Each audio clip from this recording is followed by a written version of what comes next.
Hello, welcome to It Ain't New, the show that represents the history of ethnic minority groups in the USA and where knowledge becomes power. If you don't know, now you know. We're Nyke, Bella, Estar, your very real hosts.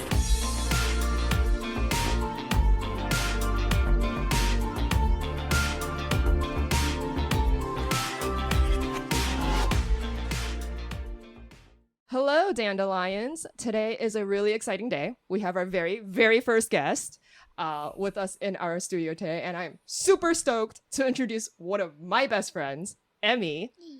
You may know her as Emi Ray, but this badass femme fatale, let me tell you, I first met her in college where she was majoring in psychology, and at the same time, at that time, Emi wanted to be both a child psychologist working within the school system and a voice actor. Now, in the decade since we were roommates, Emi has gone on to complete their master's in social work and worked in the mental health field for the past 6 years as a clinical case manager and an ASW therapist. She's even worked with school-age children during their time there, and this was all done while still learning, practicing, and pursuing acting on the side. So now that I've given a quick rundown of the smart, genuine, kind, hardworking gorgeousness of a human being, why don't you give us a quick introduction of yourself? You know, do I need to give an introduction when Bella already gave me such a good one? I'm just kidding. But hello, everyone. I'm Emi. I'm really excited to be here on the podcast. Yeah, so I guess a little bit about my mental health experience. I think Bella covered most of it. Was that, you know, it's so funny that you mentioned about the child psychologist. I'm like, oh my god, I almost forgot about that. But yeah, that was actually why I got into the mental health field and studied psychology. But then, after I graduated with a bachelor's in psychology, I had to think about, like, what do I want to do? How do I get into the field? And then I worked in the inpatient psych facility, and then that was, like, really eye-opening for me. And then that's actually kind of what sparked my interest in continuing pursuing mental health. I've worked in, like, inpatient, outpatient settings as a case manager. And then eventually I was like, well, I'm stuck here being a case manager. What do I want to do from here? Let's get my master's. And so I did. And I guess for the past 6 years, I've just been working in the mental health field. I've also worked in domestic violence shelters. I've eventually, once I graduated, I got into therapy. But then, like, after a while, I was like, you know, acting is calling out to me. So that's why I've been taking a break. So yeah, that's just been kind of like my road. I love how you were like, these are all the places that I've been in. And in my mind, I'm like, wait a minute, where was she when this happened? And what was going on? Oh, okay, what? Like, in our personal relationship, all of a sudden now I'm like, wait, was she working? Wait, what? That is true, because I was in San Jose. So, like, we kind of, like, you know, talked every now and then. So yeah. That's funny. Okay. So, hello and welcome, Emi. And for our audience, you might have guessed it, our topics for the next few episodes will be centered around mental health, with subtopics being, 1, what goes into being a therapist. So Emi's experience, a little more from what she had just said, so more expansive on her education, her training, and the licensing, all of that. Number 2 would be impacts of culture and class within mental health. And then we have some fun, I guess, social therapy kind of topics. Neurodivergent versus neurotypical, what those mean and where they come from, why they're around. We also have some parasocial relationships, and following that we have situationships, and what I personally call them, which is shituationships. Here's where we would like to remind our listeners that we at It Ain't New podcast are not trained medical professionals, and this is not to be taken as medical advice in any way. Please seek medical help from your trained mental health counselor, therapist, or psychologist. These episodes are first and foremost supposed to be informative on a social level. They're not medically diagnostic. Seek professional help from the pros, not from those of us with podcast mics, but no medical degrees or licenses. Please. Yes.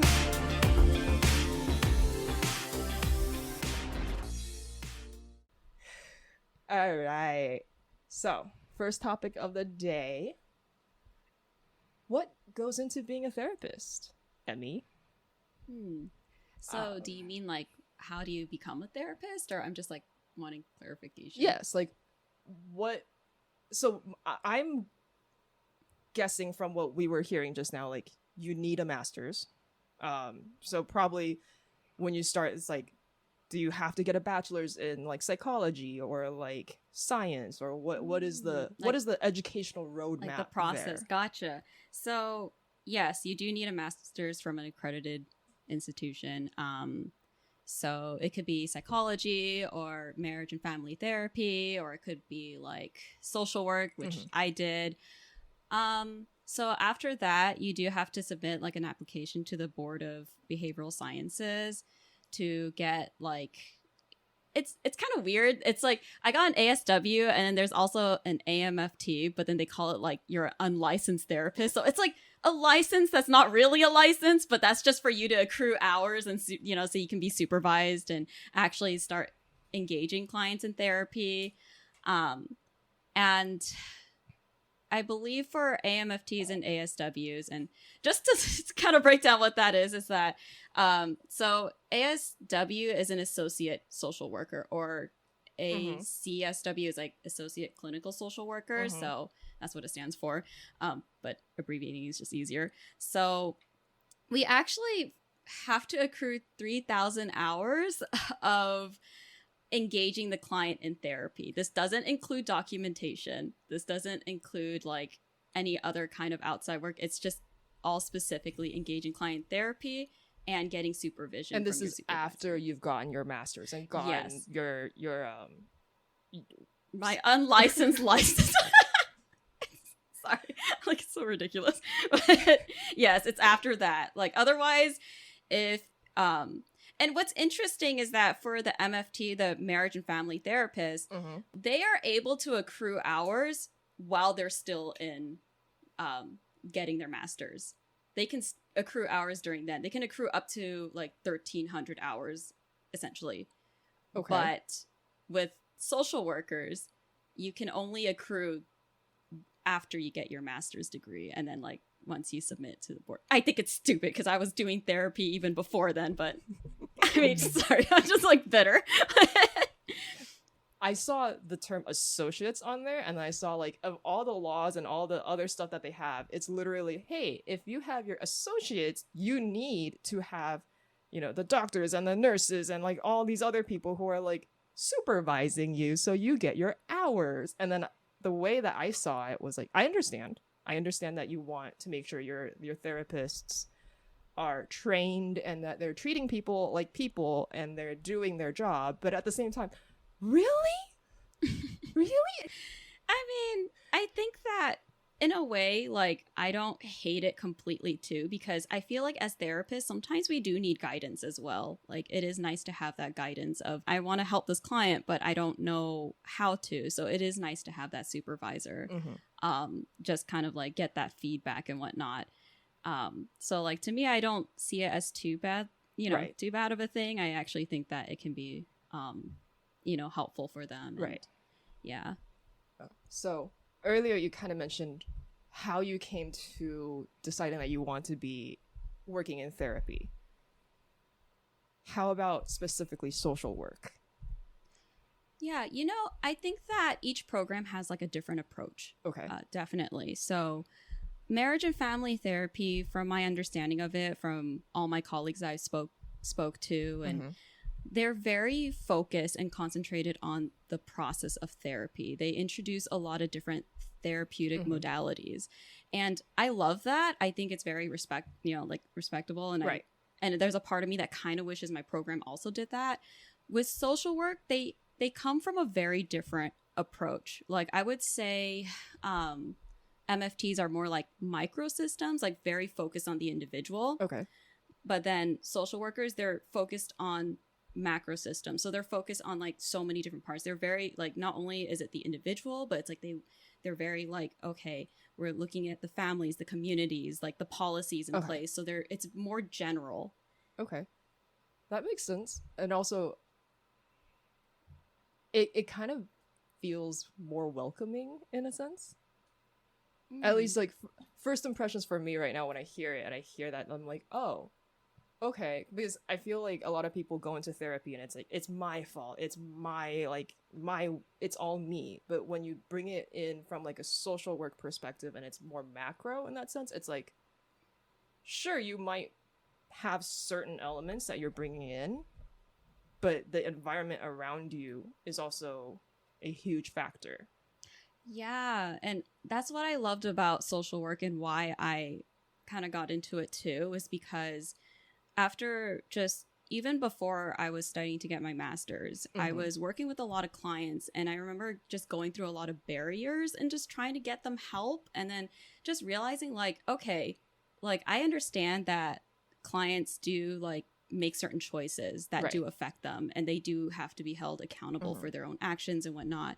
But I also kind of feel like I don't know, like as I was working with them, I was like, oh man, why is it so difficult for them just to get some resources out in the community? Why is this so hard? Why is this not accessible to them? And then I start looking at like just in the grand scheme of things, just like to me, I'm just like looking at all these clients and I'm like, well, they're very low income or they don't have a home, you know? And I'm just kind of like, how do you sustain your mental health when you don't even have a place, you know? So it's just, to me, I just started looking at things like, okay, well, there's something bigger that's happening, and it's not just, oh, the individual's depressed. Like there's just so many factors that can impact that. So like to me, I just saw social work as just like, I was just interested in it. So, you know, for that reason, I like their approach more. So yeah, so you were talking about your journey, what you've learned, kind of how you would kind of, you know, how you got to here. And by here, I mean, you said earlier that you're taking a break, right? I guess in a way it's like, what made you choose now to take a break? Yeah. If you don't mind sharing, or you could be like, nah, I would like to skip. Oh, no, there's a couple things. I think one, I decided to take a break because, well, one, I felt like acting was just really calling for me. Like, I don't know, I just got deeper and deeper into it. So I was like, oh man. And that's like part one, is that when you're a therapist, you may have that client that's just feeling suicidal. And then I have that acting gig that's like on the same day. I cannot go tell the client like, hey, I'm sorry, can you just put your suicidal thoughts on hold and whatnot? Like, you know, it's just, that's not ethical. Your mental health just like go sit in a corner and wait? Exactly. Like, you know, you have an ethical duty to like go and like, you know, talk to this client, work with the client, and possibly even like report if it's that serious. You know, you can't just like skip and be like, let's take a pause. And at the same time with acting, it's very much like, okay, you got to show up on this day. If not, we're going to replace you. So it's like very like two very distinctive like careers that require so much flexibility. And so that's why I was like, okay, let me do like acting. And I also was kind of just thinking like in my head, like, do I want to keep doing direct service with clients? I've done it for like 6 years. I was kind of thinking in my head, do I want to go for a more like, you know, program oriented approach, like more of management? So that is like something that's on my mind, and I am really looking into it. So that's like something that's come up for me because I have been a little bit more interested in like policies and like what can we do to create change so then it's helping the clients and our direct service providers. Because I also feel like working in the mental health industries, I can see that unfortunately I feel that the burnout is real. You know, there's just so much burnout, and I feel like a lot of therapists, a lot of case managers, just a lot of workers leave, and I'm just like, okay, part of me kind of wants to look at the program side to see what can we do to like change that. I think we've all heard the news reports where it's like we have a dire need for doctors and nurses. When I hear that, a lot of times I'm also like, hold on, we're all saying medical doctors and medical nurses, but how come no one's talking about the therapists that, you know, all the kids at like 18 who are like, I want to go to school for psychology, and then they turn 22 and they're like, yeah, I don't know about being a therapist. Oh, no, for real. No, and like, I also have to say, like, doctors and nurses, oh my God, they go through so much They too. do. Oh They my God, absolutely especially do. during COVID. That was horrible for them, but What was it, I guess, in a way, for you as working in mental health at that time during COVID. during COVID? Oh my God, we got way more clients. I remember so many clients were coming in, and like I remember like my caseload would get so pushed. It was like to the point I almost like hit 30 clients, and technically, based on Medi-Cal standards from the county, you technically weren't supposed, like a case manager was not supposed to hold 30 clients, and yet here I was dealing with that. It also didn't help that at one point some of the therapists that were working with me left, so I was like literally the only therapist like for several months during that time. So yeah, I was like really slammed. I mean, I will say that during the pandemic and having like telehealth was a really great option though. Right. I think that was really great, but I also just see this influx of clients, and not even as like me who used to do therapy and stuff, like even as a client myself, I remember struggling so hard even finding a therapist for myself. And yeah, like it's insane. Like I even heard one case where one of my friends, he said that he was, during the pandemic, he was just like, I'm feeling depressed. He actually reached out and was talking to someone over the phone, and I think he was screening. They were like screening him, and they just basically said to him like, congratulations, your condition is not as bad as everyone else's, so we're gonna put you on a queue. Who's to determine that your mental health is not as bad as anyone else's? Yeah, I know, right? Like you're thinking like the audacity, Because I've had friends who also got that response where it's like, you're not about to, say goodbye, world. Exactly. So we're not gonna put you in front of them. And what it does is like, oh, you're not important. Yeah. That's the subliminal messaging, is like, you're not important. Your mental health doesn't matter. Like, yeah, we'll get to you when we get to you. Right. Exactly. And imagine like it's already hard enough for us to get mental health It's hard enough help for people to say they need it. Exactly. And then to have someone just be like, your problems aren't that bad. It's just like, it's so damaging, But at the same time, I can't not like, I can't really blame like, the workers too, because they're probably dealing with so many clients, like this influx of like clients. So I'm just like, oh man, that is a tough situation. Yeah. It's not the people's fault, but the system needs to be better. Yeah. Hearing all this is just making me realize not only the pandemic, but even this year. And yes, I am going to agree with Cat Williams, but where he was just like, in 2024, all lies will be exposed. I think that's basically what happened with the pandemic. A good chunk of some big things were exposed and kind of allowed people to realize that the system has been going in circles, but the system hasn't been a good circle to begin with. Like I had to work with, organizational systems and even thinking like technology and all this stuff. That's really what my MBA is in. But even in looking into that, it's kind of like, well, yeah, the system was set in place. And yes, there have been some changes based on, what didn't work for the system, even like monetarily, all this stuff. But it's like no one fixed it. like you kind of like, you attack the symptoms, but never the actual root of the problem. Yeah. Yes.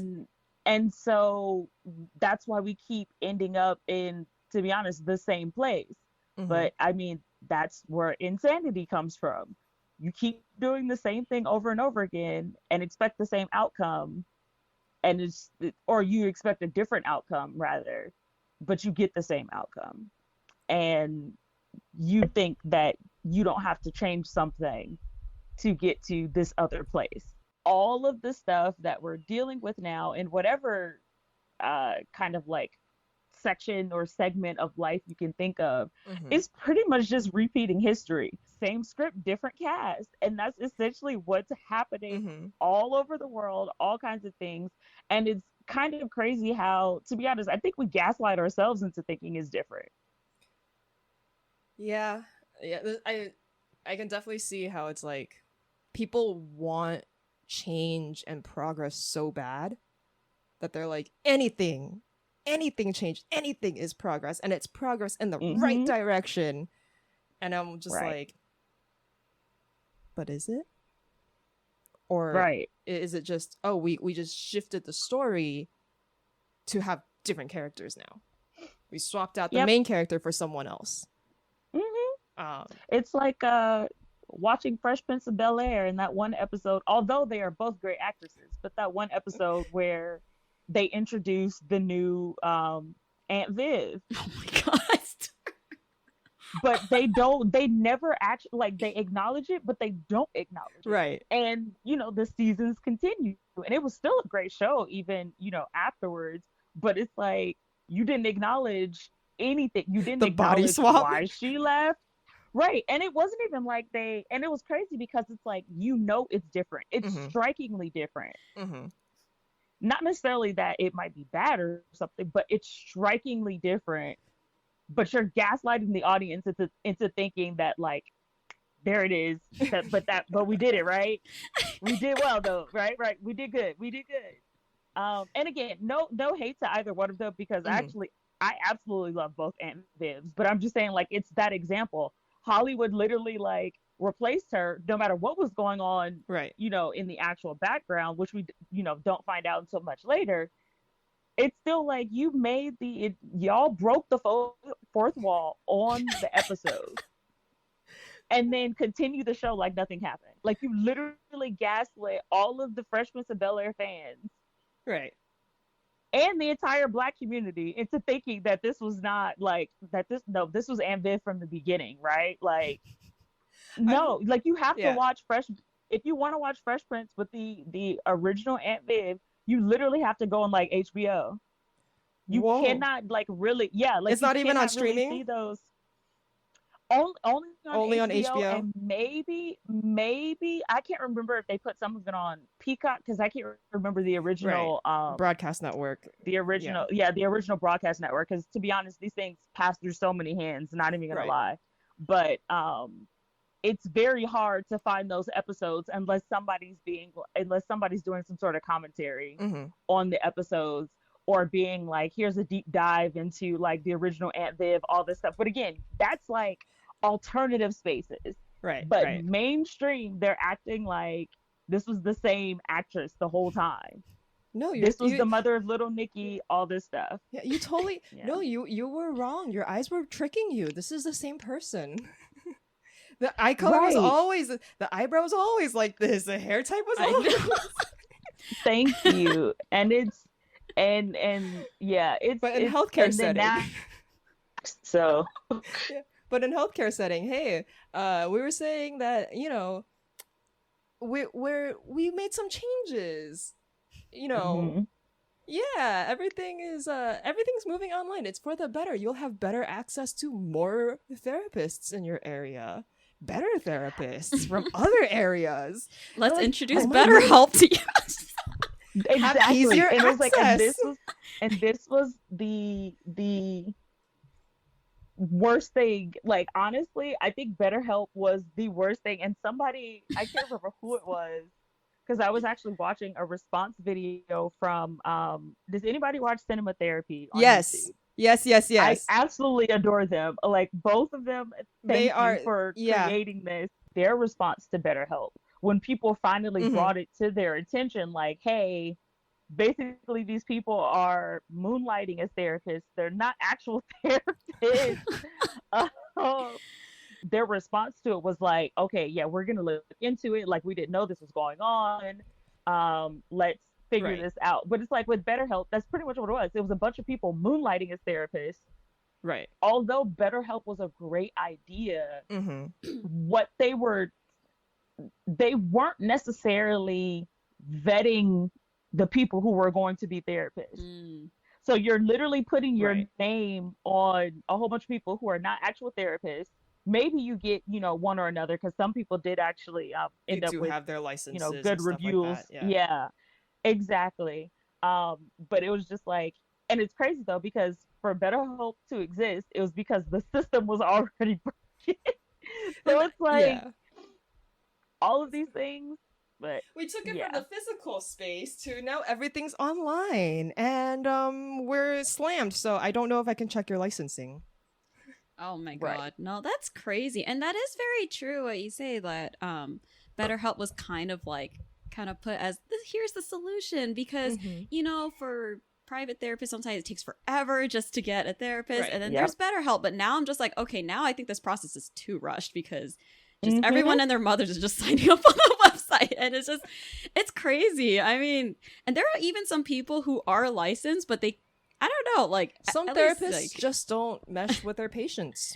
yeah, or they just kind Right. of saw it as just extra income, and I'm just like, oh, that's just sad, like. Mhm. That makes me wonder, does BetterHelp, are their therapists full-time, or is it just like contractual part-time freelancing? It's basically freelancing. Yep. Like my therapist, was actually a part of, like, she had an office, and they had their own facility and stuff. Yeah. But all of them were licensed and stuff. And it was basically like a bunch of friends who pretty Right. much like went to school together and everything. And they were like, hey, let's, start our own office instead of going through like Kaiser or whatever. Right. However, even with that, they were still like reputable therapists. Right. Because like I feel like Like, and I mean, you can totally chime in on this part, right? Where like you don't I feel like therapy and being a therapist is one of those fields of being a doctor where like you definitely don't do that for the money. Yes. So, I mean, It should be. I mean, like, honestly, I would say therapists should be paid a lot more for you stuff absolutely that should. they But the way that do. the system is set up right now, it's like it's going to take you years before you get to that level of like, you're being Exactly. paid what you should have been paid from the start. Exactly.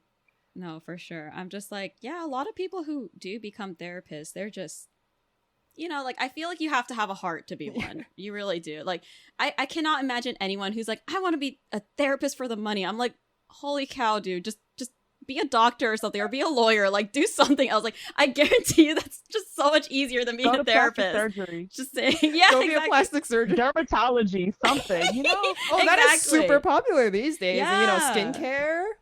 Mhm. 11-year-olds being like, I need retinol on my like baby skin. I even had a doctor tell me, like the psychiatrist, he told me, oh, being a psychiatrist is so much easier than being a therapist or a social worker. He literally told me that. So for those that don't really understand the difference, right? Mm. What is the difference between a psychiatrist, a psychologist, a counselor, and a social worker? Okay. So firstly, psychiatrist, you prescribe medication. So you need to be like a PhD level. Yeah, right? exactly. And they specialize in like mental health specifically, so they prescribe medication. Okay. So that's psychiatrist. It's funny. It's like the person just goes in and, talks about their problems. The therapist sits and listens. We always joke like the therapist sits and listens. The psychiatrist just like, here's a pill, go away. Like we just always joke about that. But like, and he And says like, sometimes those pills are not necessary. oh yeah, no, absolutely, please. Like those pills are necessary sometimes. I always like encourage, in the past, I always encourage clients to go see the psychiatrist and then also see me, always. So like for in us the to- same basket, like Absolutely. go make sure all your bases are covered. Exactly. And then like, me and the psychiatrist would work together. So Okay. we always like, that was always like That was important part of for their treatment. Right. Yeah. Especially for severe cases. So Okay. So that was psychiatrist is a person who can prescribe you medication. yes. A psychologist would be what? Psychologist, I believe that also, I think that goes with like when you get your PhD in psychology. I believe that's like when you're considered a psychologist. Psychologists can like not only like do research and like research and study psychology and do, like do research on psychology and whatnot, but they can also do I believe they can also do therapy as well. Okay. So yeah. So the difference between them and a psychiatrist would be really like one is prescribing medication. Exactly. And the other one is like doing more broad research in terms of like talk therapy or like what other neuro issues might be going on. But they're not prescribing medication to you. Okay. What was the distinction between counselor and social worker, if there is one? Yeah, so counselor, I believe for counselors, again, like they typically go through like, I think they usually kind of end up in the MFT program, but to become therapists, I think that's kind of usually the typical route. But for counselors, typically, I believe it's one, the degree, like majoring in it, and two, I think that for counselors, they sometimes work in different systems. Like there can be like a school counselor, you know, so, but they're not doing therapy necessarily. A counselor is not a therapist. And then social workers, again, I think it just goes to what they study. Like they could have gotten a bachelor's in social work or master's in social work. And typically we see social workers in quite a lot of areas too, like in welfare. Yeah, like in either in therapy or welfare, or even in schools, there's like a school social worker. Right. And a lot of times the social workers work with the individual and they work with like the families. Right. So now my understanding of what a social worker does is really they're helping the individual navigate the social structures. Exactly. And it could be a social worker that helps you navigate the mental health sphere, getting you the help you need, or a social worker. Like every time someone says a social worker, my mind really goes to like adoption and foster care.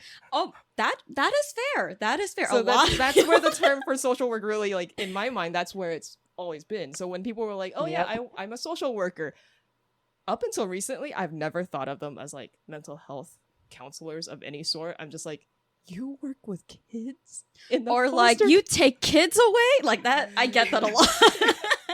And now I'm like, okay, now my understanding of it is shifting to where they're characters that help you through navigating social structures that are at play with the government, with the community, and connecting them with resources too. Yeah. Emi, you mentioned that if you did decide at some point to go back into like social work and therapy, that maybe you try the other side of like management or working more in like a systems format. I wanted to ask, if you were able to do that, what would be some of like your dream changes, or like how you would want to run things? For me, I think that when I look at like management and like being a supervisor, I think there's a part of me that just wants to be like the supervisor I've never had, sort of thing, because I just feel that just in my past experiences, I mean, don't get me wrong, like I've had some good management that were like really good and responsive to me, but I've gotten some where they were just like very hands off and just like sort of like I don't care, you just get the work done. And there's a part of me that wants to be that person, to not only like, want to help the clients, but also really listen to direct service providers and do my best to advocate for their needs. Because I just feel like, if the direct service providers are happy, the clients will be happy. That's just my philosophy on that. And at least for me, like if I notice direct service providers feel like they're being way too overworked, or like if they just feel like this doesn't make sense, like, how do we address this? To me, like, I would hope that I could at least be that person to be, to voice for them. So I think that's like one thing that I can think of is just like what I would want to do. And then the other one, we're just talking about BetterHelp right now. But like, even if it's just not just within BetterHelp, but like, what are some things that you should look for in a therapist when you are looking for one? Are there any red flags? Or like maybe not even just therapists, but like say you just want some kind of help. Right. Where do you even start? Like, because people don't know what kind of help is out there. No, you're right. I mean, wow, that sounds like two distinct questions, but maybe let me address like the one that you just asked, Estar. So I think sometimes a lot of people are like, I want a therapist. Where do I start? So, and it's funny because my aunt has asked me that a lot, so I just be like, get your health insurance, turn it over, and like make these phone calls. For me, that's the place I always go to first, is like, let's see what your health insurance covers, because therapy is expensive. Like, holy cow, it should not be this expensive, but it is. So I think it's not going to paying like therapists for how expensive I know, it is, right? Exactly. It's crazy. So yeah, so like that's like my go-to. So yeah, it's just always checking through the health insurance. I think that yeah, like I feel like for things like BetterHelp, I think everyone's experiences differs. Right. I mean, kudos to people who have good experiences on there. I've been on there. I haven't had the greatest. Right. That's just me. But like to me, I also feel like any help is good too, because to me, like kind of what you asked, like to me, I feel that just going through your insurance, trying to get that appointment, to me, that's like probably number one you should do, because again, like I said, therapy is expensive. But like I also understand that it just seems like there's so little therapists and so many people who need help. So like if that route works, for the time being, please keep doing that. Like please keep doing that. If it gets really severe, like you end up in a crisis, there's also the crisis hotlines, obviously. So since I remember you used to volunteer for them, yeah, would you mind dropping the number for us? Oh, they changed it. It's like, it used to be like this long number. Now I believe it's like 988. I think so. Let me look that up real quick. But yeah, they made it like super simple now. I believe it's 988. I'll be mad if it's 998. See? What is 988 Suicide and Crisis Lifeline? Yeah, it wasn't 998. I'd be so mad. 988 Suicide and Crisis Lifeline. Call, text, or chat. So those are the options. And just a heads up, that's not therapy. Like calling that won't give you therapy, but it's for those who are experiencing intense crisis, or it's an emergency situation. You either you call your insurance hospital hotline, or you call 988 and you get the help that you need in that moment. Yep. But that's not the go-to maintenance work stuff. Exactly.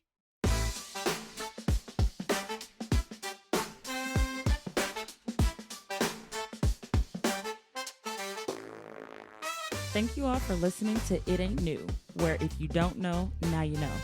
We're Nyke, Bella, Estar. Please show us some love on Spotify by leaving us a rating or a review, and join our Patreon so we can grow and continue to give you all wonderful content.